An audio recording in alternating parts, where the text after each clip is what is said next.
I don't know why this fan base acts like Mazi Smith has been Tristan Hill or Taco Charlton. Has he been a disappointment? Yes, he has. I'm gonna say that multiple times throughout this video. But is he a bust? No, he's not. What's going on, guys? It's your boy Foots the King. As always, thank you guys for liking, sharing, and subscribing. This is not the dead period. This is the deep dive period. The funny thing about patience when it comes to today's football fan is they really don't have much of it. I want to be clear.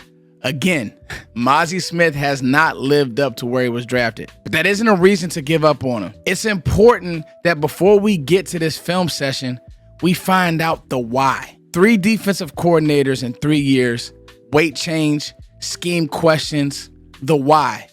Let's talk about it. Aaron Whitecotton right now is by far the best defensive line coach that Mazi Smith has ever had. Young players cannot overcome bad coaching. Now, I don't think that Mazi Smith has had bad coaching. He's just never had a coach as detailed, as fiery, and honestly, that has the skins on the wall like an Aaron Whitecotton. We also have to take a look back at the genesis of Mazi Smith, considering his plan, the weight drop, what Dan Quinn asked him to do, and really, did Dan Quinn ever care about stopping the run? The Cowboys in 2023, the same year Mazi Smith was drafted, were so reliant on pass rush, interceptions. Pass rush, interceptions. They lived and died that way. That's a very tough way to live, especially once you get figured out. It really was Micah Parsons, go save us, and that works until it doesn't. This isn't the time to slight Dan Quinn, but if you look back at it, that 2023 season, especially late against Buffalo, Detroit, and the crescendo, that Green Bay game in the playoffs, the Cowboys allowed a total of 415 yards rushing in those games.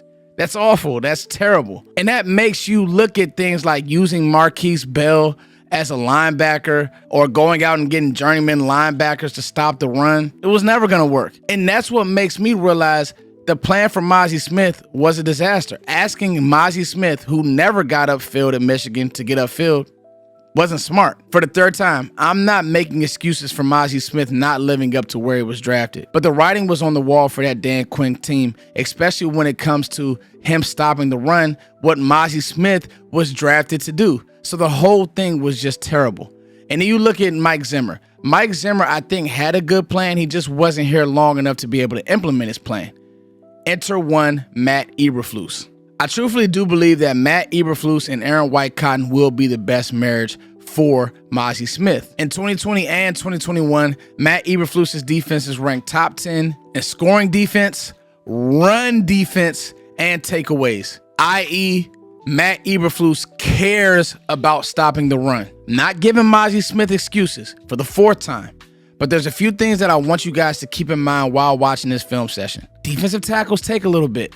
He's still struggling with getting off the ball, but the good is kind of good. He had more run stops last year, and once he really figures it out and once he starts playing to his potential, I think Mazi Smith can have a good year. I'm not saying he's going to be a Pro Bowler, but I think that he can have a good year and he could be a piece with a defensive coordinator that actually cares about stopping the run. Let's get to the film. To add context, we're going to start with the bad. This isn't a flowers, try to sell you on Mazi Smith video. There was some bad, and I remember watching this Atlanta game live and saying to myself, with all the outside zone that they run, Mazi Smith is struggling, and he struggled mightily this game. We'll see here. He's just on the ground. And this is a tough ass. Atlanta has a really good center, and they run a really tight scheme. They run a really good scheme. So you'll see they're all zone stepping. And out of this pistol, what they're doing is trying to build that cutback lane.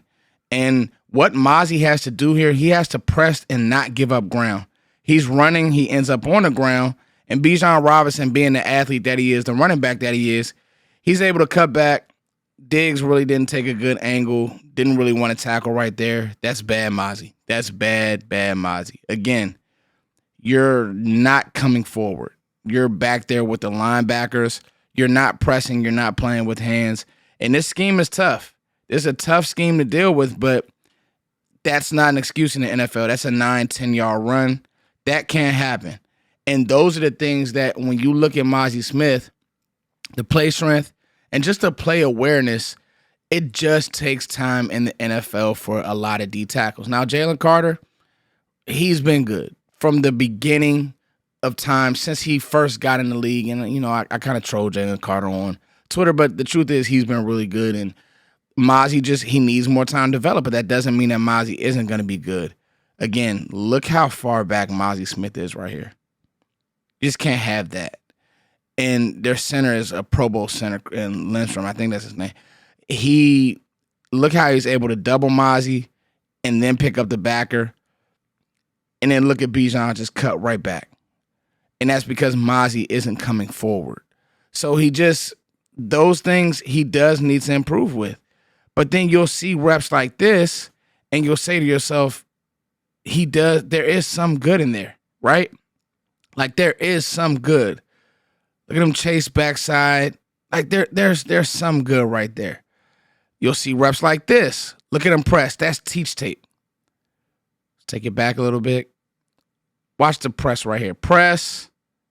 Bang. Right? Teach tape. And this game was after the Atlanta game. All right. And this was, he played outstanding versus New York. Okay. He was able to knife through the backfield, get in the backfield, but, you know, New York's offensive line isn't one that you want to write home about. But, I mean, he took advantage of his matchups. Knifes back there, has a great run stuff. This is way more than he did as a rookie. So the trajectory is up. One of my favorite reps, him versus the Eagles. Can't stand the Eagles. Press it, press it, press it. Boom. Get Saquon on the ground. Okay? So the trajectory is up, but just being honest, he needs to play better football. He needs to play more consistent football. I don't think Mazi Smith is a bust. I don't think that he is a terrible player. I actually think even if it's not with the Cowboys, that he'll play in the league for a long time because he has a big body and he wants to get – Mazi Smith wants to get better.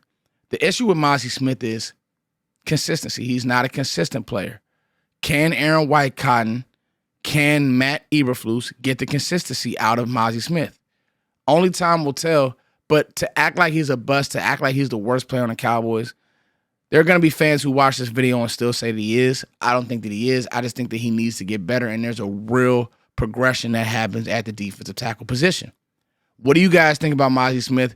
What do you guys think about year 3 Mazi Smith? Can he turn around? It's your boy, Footsie King, as always. Thank you guys for liking, sharing, subscribing. I love you. This is not the dead period. This is the deep dive period. Peace.